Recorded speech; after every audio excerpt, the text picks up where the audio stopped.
तो आज बहुत सुंदर श्लोक ए श्लोक रे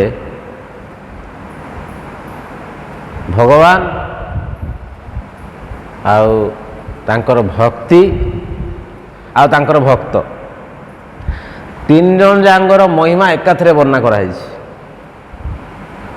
तो मोर कौन योग्यता नहीं एते महिमा भर्ती है श्लोकटारे मोर योग्यता नहीं वर्णना करिया एते भगवान महिमा भक्तर महिमा आउ थे भक्तिर महिमा सबु जाग वर्णना करिया बहुत काठिकर पाठ आ योग्यता भी नहीं। तेणु आपण मैंने सब आशीर्वाद करूँ मुझे चेष्टा करी वर्णना करने। हरे कृष्णा कृष्णा कृष्णा हरे हरे हरे राम राम राम हरे हरे। तो आप आगु 14 नंबर श्लोक रु भगवान कही आसुँच कौन कहते ना माया मेतम तरंती दैवी ऐसा गुणमयी मम माया दूरतया माम जो प्रपजन्ते माया मेतम तरंती 14 नंबर श्लोक रे भगवान कहले 7म अध्याय 15 नंबर कहले कौन ना 4 प्रकार लोक मो शरण को केबे आसवे नाही। कौन से श्लोक नमांग दुष्कृतिनो मूढ़ा प्रपजन्ते नराधमः माया अपहृत ज्ञानम आश्रम भाव आश्रिता 4 प्रकार लोक मो शरण के बेले आसवे नाही। आउ 16 नंबर श्लोक रे भगवान कौन कहले ना 4 प्रकार लोक मो शरण को आसवे। कौन से श्लोक ना चतुर्विधांग भजन्ते मांग जना सुकृति नो अर्जुन आर्त जिज्ञासुरर्थार्थी ज्ञानी च भरतर्षभ 4 प्रकार लोक। कौन 4 प्रकार लोक ना भगवान कहते आर्त जिज्ञासु अर्थार्थी ज्ञानी। आर्त माने कौन ना जी दुखरे पड़ी जी दुखरे पड़ी सी हूँ आर्त। अर्थार्थी अर्थार्थी माने जागू धन दरकार टंका दरकार सी मो शरण को आसो। 3 नंबर हूँ जी हूँ जिज्ञासु जिज्ञासु माने जाको जानिया इच्छा भगवान संबंध में सब नुआ नुआ कथा सब शुणापी जानापी जार इच्छा प्रबल सी मो शरण को आसूला। आ 4 नंबर भगवान कहते कौन ना ज्ञानी ज्ञानी मो शरण को आसूची जी जानी जे भगवान होती एकमात्र आमर लक्ष्य वस्तु आउ किए ना जानी सी हूँ ज्ञानी सी मो शरण को आसूस 4 प्रकार लोक मो शरण को आसुँच। ताई भितर आमर 57 श्लोक रे भगवान कहले ना कौन तेषां ज्ञानी नित्ययुक्त एक भक्ति विशिष्यते प्रिय ही ज्ञानी नो अत्यर्थमहं स च मम प्रिय। ये 4 प्रकार लोक मानक मध्य ज्ञानी होछि मोर प्रिय। काहेकि मोर प्रिय ना सर्वोत्तम कहीं ना से शुद्ध भक्ति जो मो सहित युक्त होकर थाउ हाँ सेणुक मोर सी अति प्रिय बोलिक कहले 7 नंबर श्लोक रे 8 नंबर श्लोक रे भगवान आउ कहते कि मन रे विचार करियो ए भगवान कौन खाली ज्ञानी मानकर प्रिय आउ जो 3 जन अच्छा जी भगवान शरण को आसुँच आउ 3 जन व्यक्ति जी अर्थार्थी आउ जाको धन दरकार जाको ये दुखरे पड़ी आउ जाको जिज्ञासु ये कौन भगवान प्रिय नहीं। तो ये श्लोक रे से डाउट टाक भगवान क्लियर कर ये 18 नंबर श्लोक रे भगवान प्रथम रे कहते ना ना सेमती के भावियोनी जे मोर से माने प्रिय नुहंती नाई ये क्लियर कर ना से माने मोर प्रिय। आपन कहे कहीं से माने मोर प्रिय ये बुझाऊँ से कहते कि से माने होचंती उदार प्रकृतिर। उदार अर्थ कौन उदार अर्थ ये कहते कि जी गोटे श्लोक श्रीमद् भागवतम बड़ा सुंदर श्लोक अच्छे अकाम सर्वकाम बा मुख्य काम उदार देहि तीव्रेण भक्ति जोगेन जजंती ही पुरुषोपरम यहाँ श्रीमद् भागवतम कहुई। कौन से श्लोकटा तार अर्थ कौन ना अकाम जार किसी कामना नाई सर्वकाम सर्वकाम माने जा पाखे सब प्रकार कामना वासना भर्ती होकर अच्छी अकाम सर्वकाम बा मुख्य काम मुख्य माने जहाँ मुक्ति भाव इच्छा अच्छी संसार अकाम सर्वकाम बा मुख्य काम उदार देहि तीव्रेण भक्ति जोगेन जजंती ही पुरुषोपरम जदि किए तीव्र भक्ति करिवो मोर ताहले मते से प्राप्ति हो जाए। भगवान ए श्लोकटे बड़ सुंदर कथा कहते उदार कथा कहते माने भगवान आपण भागवत गीता सबुरे आप देखु ये संसार सबुडू बड़ उदार किए भक्त ना भगवान किए बड़ उदार हाँ भक्त भक्त उदार ना भगवान उदार भगवान उदार माता जी कहले आप कहले भक्त आपण कौन मतामत कह भगवान हाँ आउ भगवान आउ कहतु जाना कि आमर एटा मुझे शिक्षा दौनी एटा मु शिखुची तो ये भगवान कहते कि मोर भक्त उदार किंतु भक्त कौन कर भक्त जानी भगवान गीतारे कहते गीतारे भगवान बार बार कहते कौन कहते ना ममेवांश कौन से श्लोकटा ना ना ना आउ गोटे श्लोक अच्छी जोटा कि भगवान कहते मु सबुठ बड़ कौ श्लोक भगवान कहले नाई नाई आउ गोटे श्लोक मो अक्षर अच्छे श्लोकटा हाँ मत परतर नान्य किंचिदस्ति धनंजय हाँ से श्लोक भगवान कहते मोठू किए बड़ नाई मत परतर नान्य किंचिदस्ति हे धनंजय अर्जुन मोठू किए बड़ नाई मो पाखे सब गुंथा हो मणि सूतारे मणि गुंथा हो अच्छी मो पाखे सब गुंथा हो सब अच्छा हाँ सात कहे से 57 श्लोक कहते मत मोठू किए बड़ नाई ये संसार में हाँ हेले भगवान ए श्लोक कहते कि मु सबुठ बड़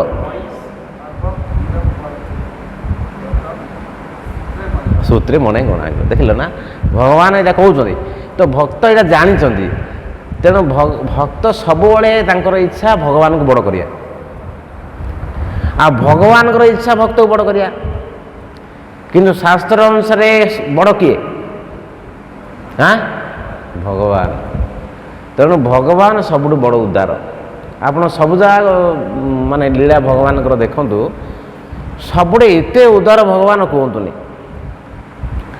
सबुले भक्तर महिमा गुणगान कर मोर भक्त केते मोर प्रिय मोर भक्त केते प्रिय सबुले सबू सबू लीला आप देखु भगवान को जी मारिया आसुची भगवान को जी कष्ट देवाई आसुची सबू जगह भगवान भक्तर खाली प्रशंसा कर क्षमा कर प्रशंसा कर एवं गौरांग महाप्रभु लीला आसूची गौरांग महाप्रभु आसते दीटा चोर चोरियापी आप जानते से चोर आसला चोरियापी कौन पे आसला ना महाप्रभुंर शरीर में एत सुंदर सुंदर सुना महा सब लगे गोड़े पाँचुर लगे आ बेकरे सुंदर हार गोटे पिंधे हाथ में खड़ू खड़ू पिंधे ये डेणारे भी सब लगे ये देह जा गौरांग महाप्रभु बड़ सुंदर गौरांग महाप्रभु एत सुंदर सुंदर पूरे आउे सुंदर लदे किए माँ सचिनाता ये चोर मानू देखी लोभ होगा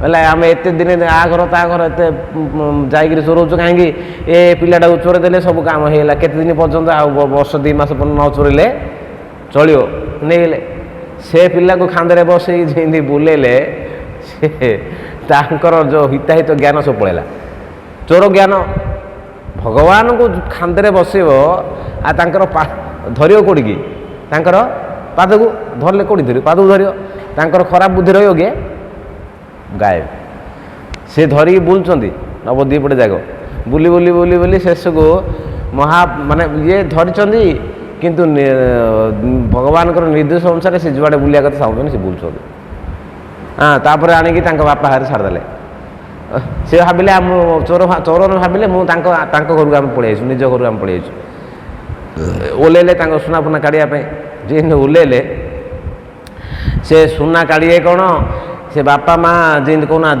माने माछ पानी भितर माछ जी पानी पदा को पलैब जी अवस्था ये आमर सचीमाता आउ बापा जगन्नाथ मिश्र ये पागल हो चैतन्य महाप्रभु निमाई न पाइक कहीं गला निमाई निमाई निमाई निमाई पूरा रोड छाड़ी पूरा से सब कांद बाबा पूरा होगा जमी उल्लेले चोर दीटा सांगे सांगे बापा कोड़ चढ़ी पड़ा निमाई जिन चढ़ी पड़ा तांकर सब जाक पूरा जो दुख था सब पड़ा अरे जिन कहुई प्राण प्राण पड़ा शरीर पलि आसला एमती अवस्था है ए समय से कौन है घटना ना समस्ते कहले अरे निमाई की घिनाला किए देख देख ताको आम उपहार देवा किसी उपहार देवा ताको मुंडे पगड़ी भिड़ा मुंडे मुकुट पिंधेवा ताको टे गिफ्ट देवा भावला को खोजला से कौन धाइला सी चोर मैंने धाइले धरा पड़ा भाविकी जो आंके दी जन कौन कले से निमाई बोला किसी उपाय न था निमाई पचारे निमाई ए तुम कौन जाइल आम समस्ते खोजी खोजी आम बाया हो पागल हो कौन जाइल कौड़े ना कौन कही बापा आउ मु गंगा नदी पड़ी रास्ता जानी पार्लिनी बुली बुली गंगा नदी पड़ी ये भद्र लोक दीटा मत मत धरिकी एडियाड़ी छाड़े छोर दीटा भद्र लोक कहीदेले महाप्रभु केड़े उदार देख ये हूँ उदार कहर अर्थ उदार अर्थ यहाँ माने भल खराब लोक भगवान भल बोली कहते हाँ तापर उदार आउ कौटे अच्छी आप देखु पुतना दीदी पुतना दीदी भगवान श्रीकृष्ण को मारिया आसला भगवान उद्धार करदे श्री राधा राधाकांत भगवान की भगवान श्रीकृष्ण कहले ये मते मारिया आसनी मत ये कौन पे आसी ना क्षीर देवाई आसी आउ मो माँ भाव आस मातृभाव तांको उद्धार कले कारण कौन ना ये मो माँ भाव आस आउ को ड्रेस पिंधि ना गोपी गोपी ड्रेस पिंधि तांको जो उद्धार कर दीटा कारण गोटे हूँ ड्रेस देखिले गोपी ड्रेस आउ गोटे भाव देखिले माँ भाव पछरे सीना विष देले सब कले कि भाव हाव भाव जो जो चिंताधारा कौन थी माँ भाव आसते ना बाहर को जहाँ भी हो कि उदार भगवान देखते उद्धार करदे मातृगत देदेले इमें देखिए बहुत बहुत लीला अच्छी भगवान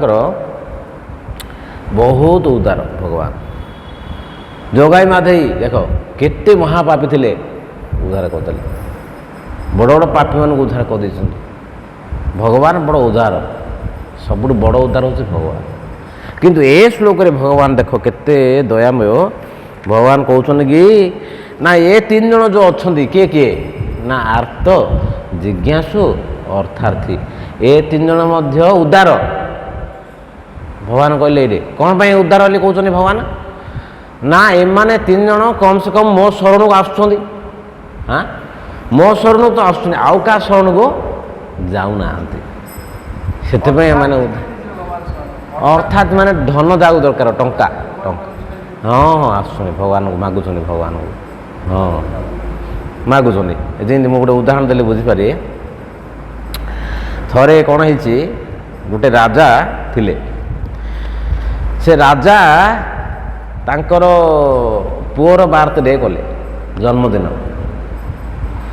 से राजार समस्त को राज्यर समस्त को इनभाइट देले निमंत्रण देले कौन बोलिकी ना मो पुओर जन्मदिन आउ समस्ते आसब निज निजर सब मनस्कामना जहाँ जहाँ इच्छा अच्छे मोटू मागिक नब मन खोलिक मागिक नब एमती मागिक नब जमीक तुमको सेकेंड टाइम आउ मागे पड़ोनी सेमती मोटू मागिक न मोर भंडार भर्ता हो राजा अभाव किए कहते मोर भंडार भर्ती जहाँ तुम दरकार मागिक नि तो जमी धांडरा देदेले राज्य से राजर राज्यर जिते सब राज्यवासी थे सब लंबा चौड़ा सब लिस्ट कर पड़े जन जड़े गोटे गोटे लाइन रे राजा कहले लाइन रे आस सब लाइन रे आसी जन जड़े सब लिस्ट देखेले राजा जार जो इच्छा थिला सब लिस्ट अनुसार सब भंडार खोलदेले बांटिले बांटी बांटी गले बुझिले हरे कृष्ण से राजा बांटी बांटी गले सब बांटी बांटी बांटी गोटे लंबा लाइन लगी राजांकर इाड़े अभाव किसी ना लोक मध्य पूरा लंबार अच्छा समस्त पूरा किए एति मागिले एति दौरान राजा कम करना कहीं सेकेंड टाइम कहते सेकेंड टाइम जी मागे दरकार पड़ोनी सी नब भंडार खोलिकी राजा माने सुना 10 गणा बोले से 100 गणा देवे नियो भर्ती कर मो पुअर आज जन्मदिन मोर तो किसी अभाव ना नियो राजा पूरा भर्ती कर बांटी बांटी बांटी बांटी गले जी सरला समस्त नबा लास्ट गोटे लोक थिला लोक से लोक किसी लिस्ट फिस्ट किसी आने कि बैग कि कुंडी किसी आने किसी नापी लिस्टा राजा पचारे कहीं तुम लिस्ट कहीं देख न कौन गला तुम लिस्टा हाँ देख राजा पचारे जमी सी कहले आज्ञा मोर किसी लिस्ट ना तुमको किसी दरकार ना कि ना मत किसी दरकार ना किंतु गोटे जिन दरकार अच्छे हाँ माग माग कौन मु तो केत अच्छी तुमको दवाई तो मागुन ना मन दुख हो मोर माग बोले आज्ञा से देवे ना बोले हाँ देवे आज आप पुओ जन्मदिन मत खाली गोटे जिन दरकार कौन ना तुम थे मुझे संगात बांधि संगात राजा को कहला मुझे तुम थे संगात बांधि सांग सांग हेबी बुझिपारे ना हाँ राजा कहले ठीक अच्छे यहीटा गोटे कथा आज तुम मोर संगात बास से पहला घर को राजा खाई पी शोले किसी दिन गला पर संगात खबर पठेला लोक हाथ में क्या राजा को कहला महाराज आमर पुअर जन्मदिन तमर पुअर जन्मदिन गला एवं आम पुअर जन्मदिन आपण टे आम घर को आसवे राजा कहले ठीक अच्छे तुम मोर पुअर जन्मदिन आसल मुझे तुम घर को तो राजा मंत्री अनु हाथ में खबर पठेले देख तांकर कोटे घर मुझे तो जीनी घर जीवार अच्छी से मंत्री मैंने खबर काढ़े गाँ को रास्ता का ना बिल मालिया रास्ता से आई देखले रास्ता का ना गाँ को आ घर आज्ञा चाल घर कणा आउे 10टा कणा सूर्यचंद्र दौरे से घर को आ बसिया आज्ञा पट्टी खंटी ना राजा बोले कि अवस्था हो कि चिंता करन आगे गाँ को रोड पक बोले से गाँ को आगे रोड पकड़े तापरे महल महल गोटे तैयार कर से चाल कणा कणा घर बसिए कि राजा महल गोटे तैयार कर बोले महल गोटे तैयार करदे तापर बसिया पालिंग सब पक घर भितर सब पालिंग रखिले हाँ राजा जी बसी राजा बसिए ना से बसिए ना कौन भर्ती कले घरे आ खाया खाया को किसी ना आज्ञा किसी ना घरे भर्ती कर सुना रूपा मान जहाँ दरकार सब खाया भर्ती कले सब भर्ती कले तापर राजा आउ थे राजा गले खाली हाथ जी कि सांग सगात घर को हाँ सब भर्ती कर लोड कर धरी गले तांकर पूरा भर्ती हो गला घर सी कौन मागिला मागिला कौन किसी मागिलानी मात्र सब समस्त अधिक मिलला से गाँ तार कौन उपकार हो गाँ जहाँ लोक उपकार होगा गोटे थे समस्त कल्याण होगा हाँ तो ये प्रकार कथा मुझे कहीं कहली भगवान कहले जब किए मागुची भगवान कहले ठीक अच्छे मो शरण को आसला मो पाखक आसला मो पुअर जन्मदिन मो शरण को आसला आउ क्या पाख तो गलानी भगवान ये कहते कहीं कहीं कहली कथा भगवान कहते जो मैंने देवादेवी मानकर शरण को जाऊँगी भगवान कहते से माने अल्प बुद्धि संपन्न जो मानकर कम बुद्धि से माने देवता मान पाखक जाऊँ किंतु जो माने बुद्धिमान से माने मो पाखक आस भगवान कहते अविधि पूर्वक विधि ना देवता माने जदि किए उपासना करिबो देवता माने जहाँ देबे सेटा तांके देबेनी मु देले तांके देबे भगवान कहते मोड़ू नहीं देवता मैंने तुमको देवे कौन बुझिपारे तेणु भगवान कहते जो मैंने देवादेवी मान पूजा कर अल्प बुद्धि संपन्न माने मूर्ख किंतु जो मैंने मो पाखक आसुच्चंदी से होचंदी उदार कहीं से मो पाखक आसले अरे बापा पाखक जीवार असुविधा कौन ଆମେ ସବୁ ପୁଅ। ବାପାକୁ ଯଦି କିଏ କ'ଣ ମାଗିବ ବାପା କ'ଣ ଖରାପ ଭାବିବ? ଭରା ଭାବିବ। ବାପାକୁ ପୁଅ ଯଦି କିଛି ମାଗିବ ଖରାପ ଭାବିବ ବାପା କି? ଅସୁବିଧା କ'ଣ? ବାପା ତ ଖୁସି ହେବ। ଆହୁରି ବାପା ମାଗିବ, ବାପା ମୋ ପାଇଁ ଡ୍ରେସ୍ଟେ ଆଣିଦିଅ, ଅସୁବିଧା କ'ଣ ସେଥିରେ? ମୋ ପାଇଁ କିଛି ମୋତେ ଗୋଟେ 50 ଟଙ୍କା ଦିଅ, ନହେଲେ 200 ଟଙ୍କା ଦିଅ। ବାପା କ'ଣ ଖୁସି ହେବ? ଦୁଃଖୀ କରିବ? ନାଇଁ, ଖୁସି ହେବ। ଯାହା ମୋ ପୁଅ ମୋତେ ମାଗିଲା। କହିବ ସେ କ'ଣ ପଡ଼ିଶା ଘରକୁ ଯାଇକିରି ତାଙ୍କର ମାଉସୀ ଘରକୁ ନହେଲେ ପଡ଼ିଶା ଘରକୁ ଯାଇ ମାଗୁନି ନା।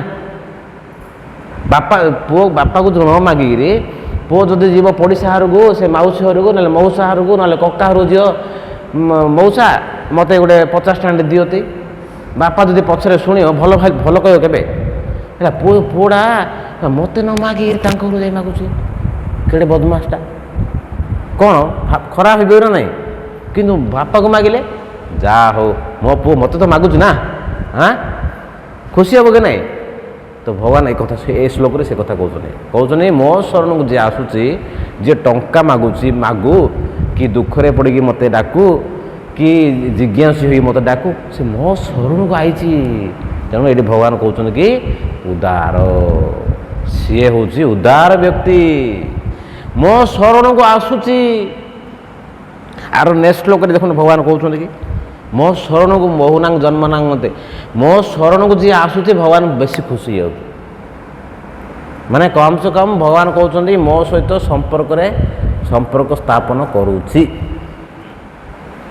ଖାଲି ମୋ ସହିତ ଜଣେ ଯଦି ଖାଲି ସମ୍ପର୍କ ସ୍ଥାପନ କରିବ, ସିଏ ବଡ଼ ଉଦାର ମାନେ ଭଗବାନ ତାଙ୍କୁ ବହୁତ ଖୁସି ହେଉଛନ୍ତି। କାହିଁକି ଖୁସି ହେଉଛନ୍ତି ନା ଭଗବାନଙ୍କ ସହିତ ଯଦି କୌଣସି ବ୍ୟକ୍ତି ସମ୍ପର୍କ ସ୍ଥାପନ କରିବ, ତାହେଲେ ସେ ବ୍ୟକ୍ତିର ଉଦ୍ଧାର ହେବାଟା କନଫର୍ମ। ଯଦି କୌଣସି ଦେବାଦେବୀମାନଙ୍କ ଯଦି ଶରଣରେ ଯାଉଛି, ସମ୍ପର୍କରେ ଆସୁଛି, ତାହେଲେ ତାକୁ ଧନ ମିଳିଯିବ। ତାକୁ ଯଦି କୌଣସି କାମନା ଥିବ ସେଇଟା ପୂର୍ଣ୍ଣ ହେଇଯିବ, କିନ୍ତୁ ମୁକ୍ତି ହେଇପାରିବନି। ଉଦ୍ଧାର ଭବସାଗରରୁ ସେ ଉଦ୍ଧାର ହେଇପାରିବନି। କିନ୍ତୁ ଭଗବାନ କହୁଛନ୍ତି ଯଦି ମୋ ଶରଣକୁ ଆସୁଛି, ତାହେଲେ ସିଏ ଯାହା ଧନ ଦରକାର ଧନ ବି ପ୍ରାପ୍ତି ହେବ, ଉଦ୍ଧାର ବି ହେବ। ଯଦି ତୀବ୍ର ଭକ୍ତି କରିବ କୃଷ୍ଣ ପ୍ରେମ ମଧ୍ୟ ମିଳିବ। ଏଠି କହିଲେ ଅକାମ ସର୍ବକାମ ବା ମୋକ୍ଷ କାମ ଉଦାରଧି ତୀବ୍ରେଣ ଭକ୍ତି ଯୋଉଦେନ ଯଜନ୍ତି ହି ପୁରୁଷୋ ପରମ। ଯଦି ତୀବ୍ର ଭକ୍ତି ଜଣେ କରିବ, ତାହେଲେ କୃଷ୍ଣ ପ୍ରେମ ମଧ୍ୟ ମିଳିବ, ଧନ ପ୍ରାପ୍ତି ହେବ, ଉଦ୍ଧାର ହେବ, ଲାଷ୍ଟକୁ କୃଷ୍ଣ ପ୍ରେମ ମଧ୍ୟ ମିଳିବ। ତେଣୁ ଭଗବାନ ବହୁତ ଖୁସି ହେଉଛନ୍ତି, ଯାହା ହଉ ମୋ ଶରଣକୁ ଆସୁଛନ୍ତି। ବଡ଼ ଖୁସି, ଭଗବାନ ବଡ଼ ପ୍ରସନ୍ନ ହେଇଯାଉଛନ୍ତି, ମୋ ଶରଣକୁ ଆସୁଛନ୍ତି। ବଡ଼ ଉଦାର, ଏମାନେ ବଡ଼ ଉଦାର। ଏ 3 ଜଣ କିଏ? ଆର୍ତ ଜିଜ୍ଞାସୁ ଅର୍ଥାତ୍ ଏମାନେ ଉଦାର, ଖୁସି ହେଉଛନ୍ତି, ଭଗବାନ ପ୍ରେମ ହେଇଯାଉଛନ୍ତି, ପ୍ରସନ୍ନ ହେଇଯାଉଛନ୍ତି। ତାପରେ ଦ୍ୱିତୀୟରେ କହୁଛନ୍ତି ଭଗବାନ କ'ଣ କହିଲେ ନା, କିନ୍ତୁ ଏଠି କହିଲେ ଜ୍ଞାନୀ ସିଏ ମୋର ପ୍ରିୟ, ସେମାନଙ୍କଠୁ ଆଉ ଟିକେ ଅଧିକ ପ୍ରିୟ। କାହିଁକି ପ୍ରିୟ ନା ଜ୍ଞାନୀ ସିଏ ଏକନିଷ୍ଠ, ନିଷ୍ଠାପର, ସିଏ ଭଗବାନଙ୍କର ସେବା କେବେ ଛାଡ଼ିବନି। ଏଠି ପ୍ରଭୁପାଦ ମହାରାଜ କହୁଛନ୍ତି ଇଏ ଜ୍ଞାନୀ ମୋ ପାଇଁ ମୋର କାହିଁକି ପ୍ରିୟ ନା ସେ ଜ୍ଞାନ ଲାଭ କରି ଜ୍ଞାନରେ ସ୍ଥିର ରହିଛି, ଆଉ ସେ ମୋ ଠାରେ ରହିଛି ବୋଲି ମୁଁ ବିଚାର କରୁଛି। ସେ କାହିଁକି ପ୍ରିୟ ନା ଭଗବାନ ଆଉଥରେ ଭଲ ହିଁ ବୁଝାଉଛନ୍ତି। ତାର ନେକ୍ସଟ ଶ୍ଲୋକରେ ଭଗବାନ କହୁଛନ୍ତି ବହୁନାମ ଜନ୍ମନାମ ମନ୍ତେ ଜ୍ଞାନ ମାମ ପ୍ରପଦନ୍ତି ବାସୁଦେବଂ ସର୍ବଂ ଇତି ସମାତ୍ମା ସୁଦୁର୍ଲଭ। ଜ୍ଞାନରେ ସେ ସ୍ଥିର ହେଇଯାଇଛି। ଭଗବାନ ଶ୍ରୀକୃଷ୍ଣ ହେଉଛନ୍ତି ସବୁର ମୂଳ କାରଣ। ସେ ଜାଣିଦେଇଛି ଭଗବାନଙ୍କୁ ଛାଡ଼ିକି ସଂସାରରେ କିଏ ନାହିଁ। ସେ ନିଷ୍ଠ, ଏକନିଷ୍ଠ, ଯଦି କହୁନାହାନ୍ତି ଏକ ବିଦ୍ୟା ବହୁ ଜନ୍ମ ଗଲା ପରେ ଜାଣିବ ଭଗବାନ ଶ୍ରୀକୃଷ୍ଣ ହେଉଛନ୍ତି ଏକମାତ୍ର ଲକ୍ଷ୍ୟ ବସ୍ତୁ। ଭଗବାନଙ୍କୁ ଛାଡ଼ିଦେଲେ ସଂସାରରେ ଆଉ କିଛି ନାହିଁ। ସେ ଜାଣିକିରି ଯିଏ ଶରଣରେ ଆସୁଛି ସିଏ ହେଉଛି ଜ୍ଞାନୀ, ଆଉ ସେ ଜ୍ଞାନୀ ମୋର ପ୍ରିୟ। କାହିଁକି ନା ସେ ଭଗବାନଙ୍କୁ କେବେ ଛାଡ଼ିବନି, ଭଗବାନଙ୍କର ସେବାରେ ସବୁବେଳେ ଲାଗି ରହିବ। ମୋର ପ୍ରିୟ। ହଁ, ସବୁବେଳେ ଆଉ ଗୋଟେ ତା'ର ଭଲ ଗୁଣ କ'ଣ ନା ଜ୍ଞାନୀର ନା ଯେମିତି ଅର୍ଥାତ୍ ଜିଜ୍ଞାସୁ ଆଉ ଆର୍ତ ଏମାନଙ୍କର କାମନା ଅଛି, କିନ୍ତୁ ଜ୍ଞାନୀର କିଛି କାମନା ନାହିଁ। ସେଥିପାଇଁ ଭଗବାନ ପ୍ରିୟ। ଯଦି କୌଣସି ବ୍ୟକ୍ତି କିଛି ମାଗୁଛି ଭଗବାନଙ୍କୁ, ଭଗବାନ ତାଙ୍କ ସହିତ ଆଦାନ ପ୍ରଦାନ କରିବେ, ଭଗବାନ କିଛି ଧନ ଦେବେ।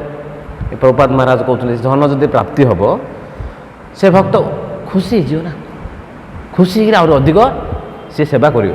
ଯାହା ମୋତେ ଭଗବାନ ଧନ ଦେଲେ ଖୁସି ହେଇ ସେବା କରିବ।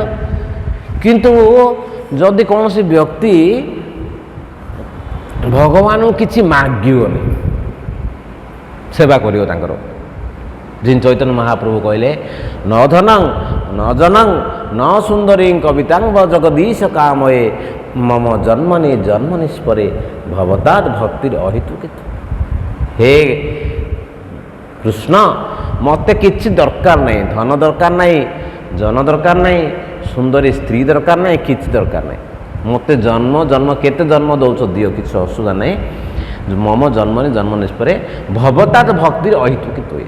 ଆପଣଙ୍କର ଭକ୍ତି ମୋତେ ସବୁବେଳେ ପ୍ରାପ୍ତି ହେଉ, ସେ ଗୋଟେ ଜିନିଷ ମୋତେ ଦରକାର, ଆଉ କିଛି ମୋତେ ଦରକାର ନାହିଁ।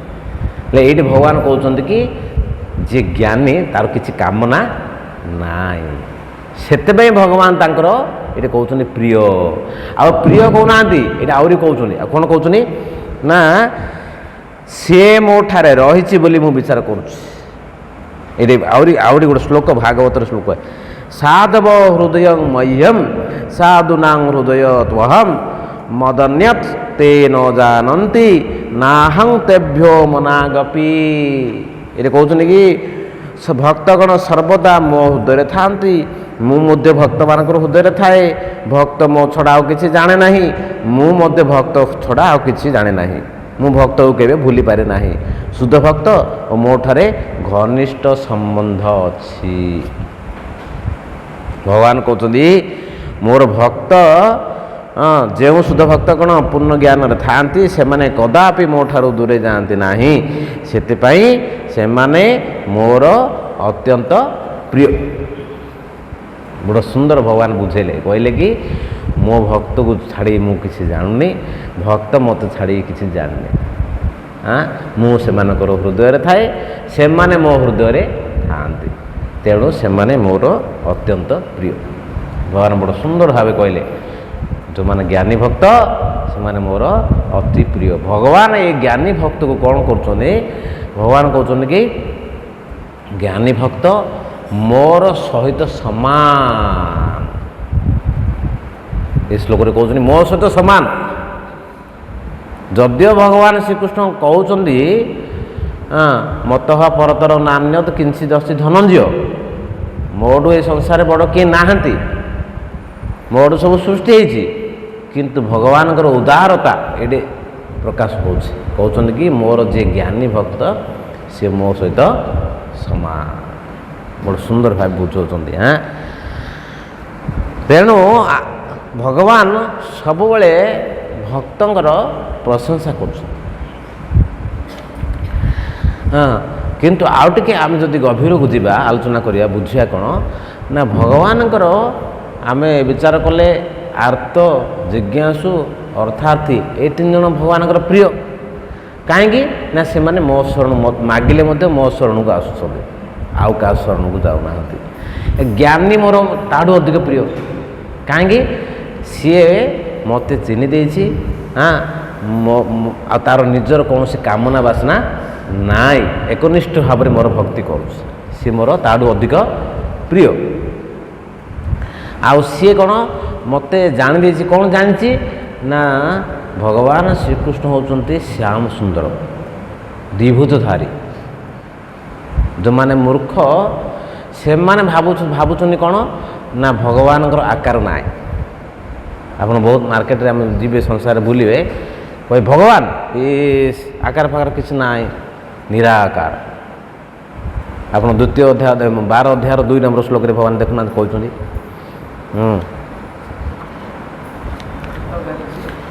12 ଅଧ୍ୟାୟ 2 ନମ୍ବର ଶ୍ଲୋକରେ କହୁଛନ୍ତି କହୁଛନ୍ତି କି ମୟା ବେଶ୍ୟା ମନୋ ଯେ ମା ନିତ୍ୟଯୁକ୍ତ ଉପାସତେ ଶ୍ରଦ୍ଧୟା ପରୟ ତେ ପେତାସ୍ତେ ସମେ ଯୁକ୍ତ ତମ ମତାଃ।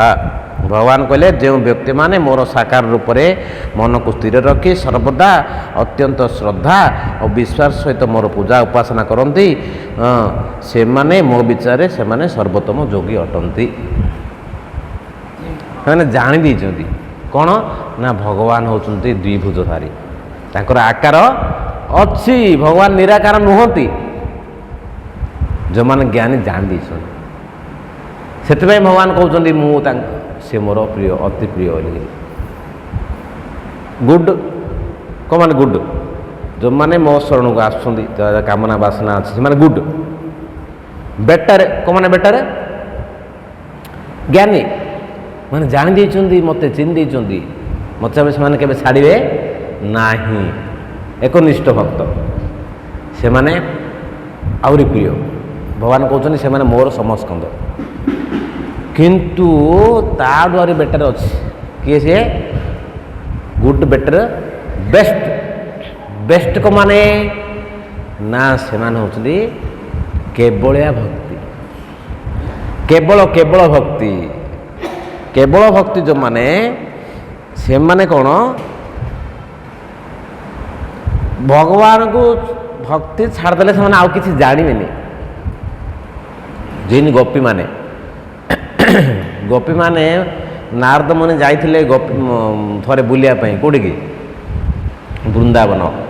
ବୁଲିବା ସମୟରେ ଦେଖିଲେ ଗୋପୀମାନେ ବସି ଧ୍ୟାନ କରୁଛନ୍ତି, ଲାଇନରେ ବସି ଧ୍ୟାନ କରୁଛନ୍ତି। ନାରଦ ମୁନି ପଚାରିଲେ ତମେ ସବୁ ଧ୍ୟାନ କରୁଛ, କ'ଣ ପାଇଁ ଧ୍ୟାନ କରୁଛ? ନା ମୁଁ ଧ୍ୟାନ କରୁଛି ଏଥିପାଇଁ ନା ମୁଁ ଧ୍ୟାନ କରି କରି ମୋ ମନରୁ କୃଷ୍ଣଙ୍କର ଚିନ୍ତାଟା କେମିତି ଯିବ। କ'ଣ ପାଇଁ ଧ୍ୟାନ କରୁଛନ୍ତି? ମୁଁ କୃଷ୍ଣଙ୍କର ଭୁଲିବା ପାଇଁ ଚାହୁଁଛି, କୃଷ୍ଣଙ୍କୁ ଭୁଲିବା ପାଇଁ ଚାହୁଁଛି। ଆଉ ଏତେ କୃଷ୍ଣ ଚିନ୍ତା ହେଉଛି ଘର କାମ ହେଉନି। କି ଅବସ୍ଥା ଆମର!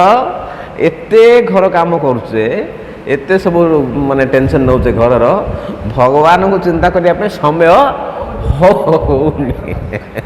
ତାଙ୍କର ଓଲଟା, ଏତେ କୃଷ୍ଣ ଚିନ୍ତା ହେଉଛି ଘର କାମ ହେଉନି ଆମର। ତ ଏଇଟାକୁ କହୁଛନ୍ତି କେବଳିଆ ଭକ୍ତି। କେବଳିଆ ଭକ୍ତି ମାନେ କେବଳ କୃଷ୍ଣ ଚିନ୍ତା, ଆଉ କିଛି ଚିନ୍ତା ନାହିଁ। କାୟ, ମନ, ବାକ୍ୟ। ଯେମିତି ସନ୍ନ୍ୟାସୀମାନେ ଦଣ୍ଡ ଧରିତେ ହେଉଛନ୍ତି, ଦେଖିଛନ୍ତି ନା? ଦଣ୍ଡ କ'ଣ ପାଇଁ ଧରୁଛନ୍ତି ନା ତାଙ୍କେ କେବଳ କାୟ, ମନ, ବାକ୍ୟରେ କୃଷ୍ଣ ଚିନ୍ତା ବ୍ୟତୀତ ଆଉ କିଛି ଚିନ୍ତା କରିବେ ନାହିଁ। ହଁ, ସେଥିପାଇଁ ସେ ମହାରାଜ ମାନେ ଯେଉଁ ଦଣ୍ଡ ଧରୁଛନ୍ତି ସେଇଟା ହେଉଛି କାରଣ ହେଲା। ହଁ, ତ ଏଇଟା ହେଉଛି କାରଣ। ତାଙ୍କେ କିଛି ଚିନ୍ତା କରିବେନି କୃଷ୍ଣ ଚିନ୍ତା ବ୍ୟତୀତ। କେଉଁଥିରେ ନା କାୟରେ ମାନେ ଶରୀର, ମନ ମାନେ ମନ, ଆଉ ବାକ୍ୟ ମାନେ କଥାରେ। କାୟରେ, ମନରେ, ବାକ୍ୟରେ କେବଳ କୃଷ୍ଣ ଚିନ୍ତା, ମାନେ ସେଇଟାକୁ କହୁଛନ୍ତି କେବଳୟା ଭକ୍ତ୍ୟା, କେବଳ କୃଷ୍ଣ ଚିନ୍ତା। ତ ଭଗବାନ କହୁଛନ୍ତି କ'ଣ ନା ଏ ପ୍ରକାର ଭକ୍ତ ମୋଠୁ ଆହୁରି ବଡ଼, ମୋଠୁ ଆହୁରି ବଡ଼, ଯେଉଁମାନେ କେବଳୟା ଭକ୍ତ୍ୟା କରୁଛନ୍ତି। ଭଗବାନ ପ୍ରଭୁପାଦ ମହାରାଜଙ୍କ ପାଖକୁ ଥରେ ଆସିଥିଲେ ଗୋଟେ ଲୋକ। କହିଲା ମହାରାଜ କ'ଣ ନା ମୁଁ ଭଗବାନ ହେବାକୁ ଚାହୁଁଛି। ତମେ ଭଗବାନ ହେବ? ପ୍ରଭୁପାଦ ମହାରାଜ କହିଲେ, ସେ ଭକ୍ତ କହିଲେ ଆଜ୍ଞା ମୁଁ ଭଗବାନ ହେବାକୁ, ମୋତେ ଟିକେ ଭଗବାନ କରିଦିଅ। କହିଲେ ଆଚ୍ଛା ଭଗବାନ ହେବାକୁ ଚାହୁଁଛ, ବସ। ତ ପ୍ରଭୁପାଦ ମହାରାଜ ଦାମୋଦର ଲୀଳା ଟିକେ ଦାମୋଦର ଲୀଳା ବିଷୟରେ ସବୁ କହିଲେ, ଭକ୍ତମାନଙ୍କୁ ଶୁଣୁଛନ୍ତି। ହେଲେ ଯେମିତି ବର୍ଣ୍ଣନା କଲେ, ଯଶୋଦା ମା ଦାମୋଦର ଭଗବାନଙ୍କୁ ଗୋଡ଼ଉଛନ୍ତି ପିଟିବା ପାଇଁ, ବାଡ଼ି ଧରିକିରି ଗୋଡ଼େ ସିଏ କୃଷ୍ଣ ଆଖି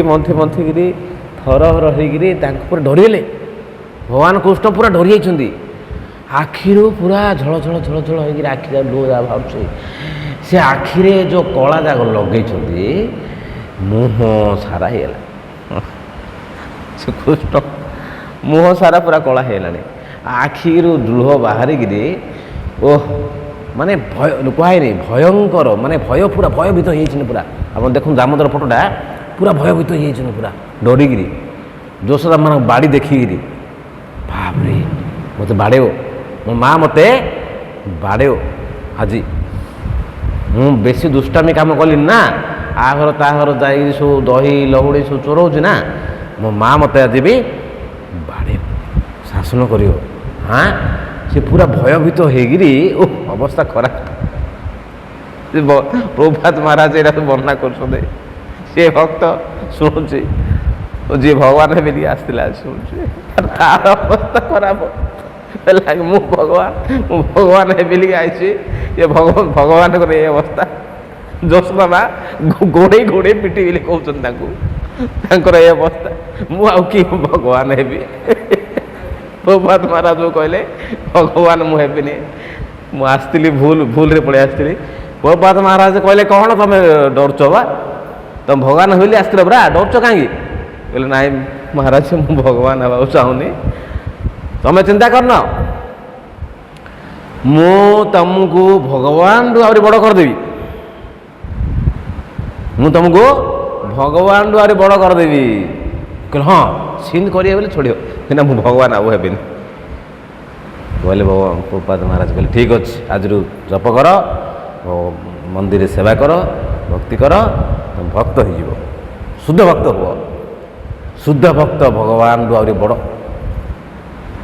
ଯେତେବେଳେ ପାର୍ବତୀ ମା ପଚାରିଲେ କାହାକୁ, ମହାଦେବଙ୍କୁ କ'ଣ ପଚାରିଲେ, କହିଲେ ସଂସାରରେ ସବୁଠୁ ବଡ଼ କିଏ? ତ ପାର୍ବତୀ ମା ଯେମିତି ପଚାରିଲେ ଭଗବାନ ଶିବଙ୍କୁ, ଭଗବାନ ଶିବ କହିଲେ ଆରାଧନାନାଂ ସର୍ବେଷାଂ ବିଷ୍ଣୁ ଆରାଧନାଂ ପରଂ। ଯେତେ ସବୁ ଆରାଧନା ପୂଜା ସେବା ଅଛି, ସବୁ ପୂଜାଠୁ ସବୁଠୁ ବଡ଼ ସେବା ବଡ଼ ପୂଜା ହେଉଛି କାହାର ପୂଜା?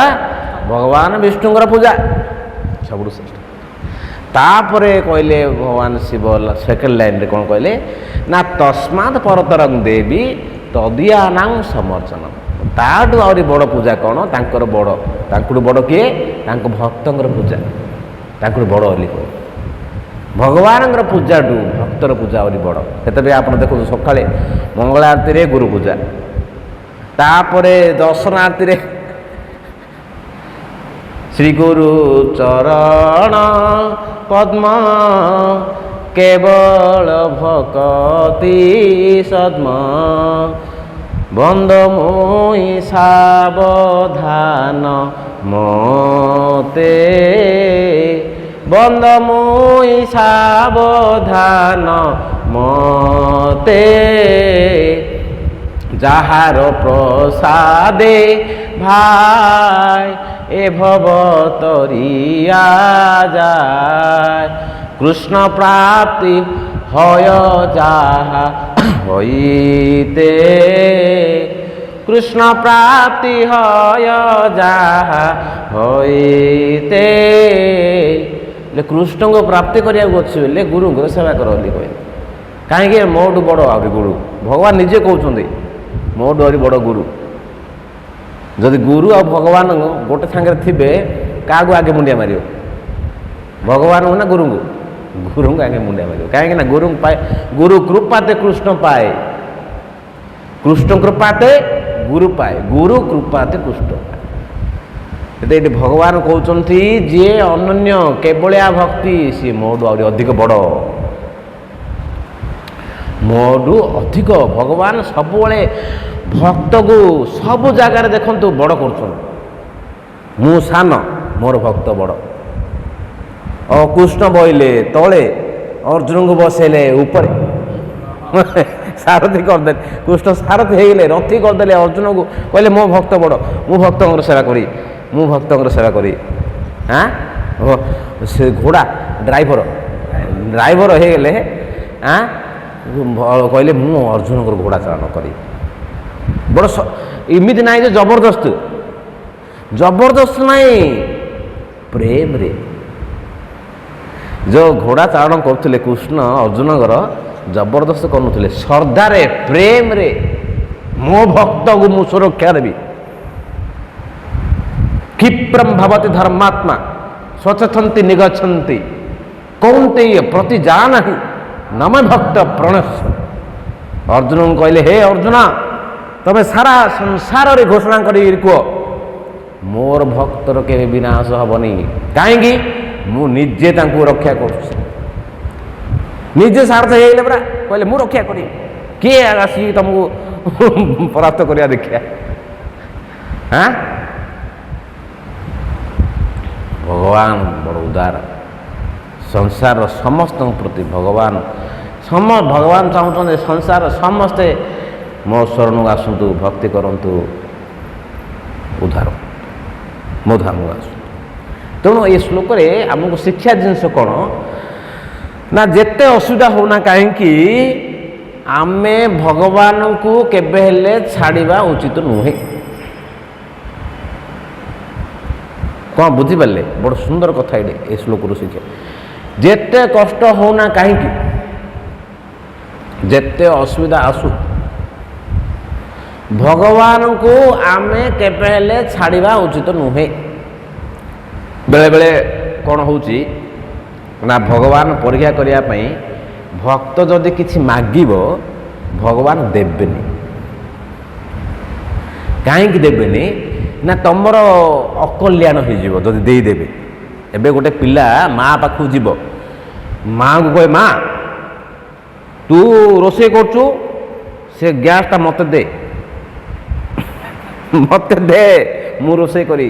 ସେ ଚାକୁଟା ରଖିଛୁ, ପରିବା କାଟୁଛୁ, ସେ ଚାକୁଟା ମୋତେ ଦେ, ମୁଁ ପରିବା କାଟି। ସାନ ପିଲାଟା ଦେବ, ମା କେବେ ଦେବ? କହିଲେ ଇଏ ହାତ ଗୋଡ଼ କାଟିଦେବ, ପରିବା କାଟିବନି, ହାତ କାଟିଦେବ। ସିଏ ଭଗବାନ ବେଳେବେଳେ ଇଏ ଅଯୋଗ୍ୟ, ଆକୁ ମୁଁ ଧନ ସମ୍ପତ୍ତି ଦେଇଦେବି, ଇଏ ମୋତେ ଭୁଲିଯିବ, ଦେବେନି। ଇଏ ନ ଦେଲେ ଇଏ ମୋତେ ସବୁବେଳେ ମନେ ପକାଇବ, ମୋ ଭକ୍ତି କରିବ, ସେଥିପାଇଁ ଦେବେନି ବେଳେବେଳେ। କିନ୍ତୁ ଯିଏ ଶୁଦ୍ଧ ଭକ୍ତ ସିଏ ଭଗବାନଙ୍କୁ ନ ଦେଲେ ହେଲେ ଛାଡ଼ିବନି, ନ ଦେଲେ ହେଲେ ଭଗବାନଙ୍କୁ ଛାଡ଼ିବନି। ସେଥିପାଇଁ ଭଗବାନ କହୁଛନ୍ତି ସିଏ ମୋର ପ୍ରିୟ, ମୋତେ ଛାଡ଼ୁନି ପରା, ନ ଦେଲେ ହଁ ନ ଦିଅ। କ'ଣ ବୁଝିପାରିଲେ? ତେଣୁ ଭଗବାନ ସେଥିପାଇଁ ଶିକ୍ଷା ମିଳୁଛି ଏଠି କ'ଣ ନା, ଭଗବାନଙ୍କୁ ଭଗବାନ ଆମକୁ ଦିଅନ୍ତୁ କି ନ ଦିଅନ୍ତୁ, ଆମେ ଭଗବାନଙ୍କୁ ଛାଡ଼ିବା ଲୋକ ନାହିଁ। ବେଲେ ଆମର ଭକ୍ତି ବଢ଼ିଆ ଚାଙ୍ଗା ଉପରେ ହବ। ଯଦି ଆମେ କହିବା ଏଇ ଆମେ ଏତେ ଭକ୍ତି କଲେ, ଏତେ ଆରାଧନା କଲେ, ଭଗବାନଙ୍କୁ ଏତେ ମୁଣ୍ଡିଆ ମାରିଲେ, ଏତେ ଯାକ ମାଳା ଜପ କଲେ, ଏତେ ଯାକ ସେବା କଲେ, ଦେଖ ଏଇ ଭଗବାନ ଆମର ଇଚ୍ଛା ପୂର୍ଣ୍ଣ କଲେ। ଏବେ ଯେମିତି ଶିବ ମନ୍ଦିରରେ ଲାଇନ୍ ଲଗାଉଛନ୍ତି, ଏତେ କାହିଁକି ନା ଭଗବାନ ସବୁ ସାଙ୍ଗେ ସାଙ୍ଗେ ଦେଇଦେଉଛନ୍ତି। ଭଗବାନ କୃଷ୍ଣ ସାଙ୍ଗେ ସାଙ୍ଗେ ଟିକେ ଲେଟ୍ କରୁଛନ୍ତି, ଟିକେ ନାଇଁ ଆମ ଏ କୃଷ୍ଣଙ୍କ ପାଖକୁ ପଛକୁ ଯିବା, ଆଗେ ଶିବ ପାଖକୁ ପଳେଇବା, ତବେ ଭଗବାନ ଟିକେ ଲେଟ୍ କରିଦେ। କିନ୍ତୁ ଯଦି ଆମେ ଭାବିବା ଏଇଠି ଭଗବାନ ଟିକେ ଲେଟ୍ କରିଦେଉଛନ୍ତି, ଦେଉନାହାନ୍ତି, ଛାଡ଼ିଦା ଆପଣ ଆଉ କରିବା। ମିଳିବ କେ ତ ଭଗବାନ କହୁଛନ୍ତି ନାଇଁ, ସେମିତି ନାହିଁ, ମୁଁ ତମକୁ ଯେଉଁ ଦେବି ସେଇଟା ହେଉଛି ପରମାନେଣ୍ଟ। ଦେବତା ମାନେ ତମକୁ ଯେଉଁ ଦେବେ ସେଇଟା ହେଉଛି ଟେମ୍ପରାରୀ। ସେଥିପାଇଁ ତମେ ଯିଏ ମୋ ଶରଣକୁ ଆସି ମୋତେ ମାଗୁଛ, ମୁଁ ଖୁସି ହେଉଛି, ମୁଁ ତମକୁ ପରୀକ୍ଷା ନିରୀକ୍ଷା କରି ଦେବି, ସହଜରେ ଦେଇଦେବି। ତମକୁ ଯଦି ଅକଲ୍ୟାଣ ହେବ ମୁଁ ଦେଇକିରି ମୋର ଲାଭ କ'ଣ? ମୁଁ ତମେ ଛାଡ଼ିକି ପଳେଇବ। ମୁଁ ତମକୁ ଯଦି ଧନ ଦେଇଦେବି, ତମେ ସେ ଧନ ଲୋଭରେ ପଡ଼ିକିରି ମୋତେ ଯଦି ଛାଡ଼ିଦେବ, ମୁଁ ତମକୁ ଦେଇକିରି ଲାଭଟା କ'ଣ? କ'ଣ ବୁଝିପାରୁଛ ନା? ସେଥିପାଇଁ ଭଗବାନ କହୁଛନ୍ତି ତମେ ନ ଦେଲେ ମଧ୍ୟ ମୋ ପାଖରେ ଲୁହ, କାହିଁକିନା ମୁଁ ତମକୁ ଯେଉଁ ଜିନିଷ ଦେବି ସେଇଟା ପରମାନେଣ୍ଟ ହେବ। ସେଥିପାଇଁ ଭଗବାନ କହୁଛନ୍ତି କେଉଁଠି ଶ୍ଲୋକଟାରେ ମୋର ମନେ ପଡ଼ୁନି ଠିକ୍ରେ, ଯାହା ବି ହଉ, ସେ କହୁଛନ୍ତି ଆମେ ଭଜି ଯିଏ ବିଷୟ ସୁଖ ମାଗୁଛି, କହୁଛନ୍ତି ମୂର୍ଖ ବିଷୟ ସୁଖ ନ ଦେଇକି ମୋ ଭଗବାନ ତାଙ୍କର ଚରଣ ପଦ୍ମ ଦେଇ ଦେଉଛନ୍ତି। ଯଦି ମୋତେ ଭଜନ କରି ଯଦି ବିଷୟ ସୁଖ ମାଗୁଛି, ଭୋଗ ବାଂଛ ମାଗୁଛି, ଭଗବାନ କହୁଛି ନା ମୂର୍ଖଟା। ମୋତେ ଭଜନ କରୁଛି, ସେ ହେଉଛି ମୋତେ ବିଷୟ ସୁଖ ମାଗୁଛି, କିନ୍ତୁ ସିଏ ସିନା ମୂର୍ଖ, ମୁଁ ତ ମୂର୍ଖ ନାହିଁ ନା, ମୁଁ ମୂର୍ଖ ନାହିଁ, ଆମେ ବିଜ୍ଞ, ଆମେ କାହିଁକି ତାଙ୍କୁ ବିଷୟ ସୁଖ ଦେବି?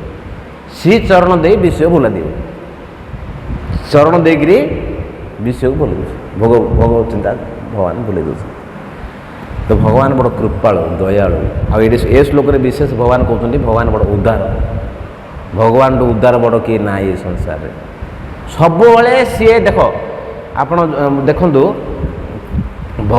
भगवान सबू मंदिर जाक देखु सबू जाक मंदिर रे को महाप्रभु पदा को जाऊँ कि को भगवान पदा को जाऊँ कि जाऊँ को भगवान पदा को जाऊँ कहल को मंदिर रे तुम राधाकृष्ण कह सीताराम लक्ष्मण कह ना हनुमान कह ना पदा को महाप्रभु जाऊँ कि जाऊँ देख आमर जगन्नाथ वर्षु थे जाऊँ पदा को कौन पाई जाऊँ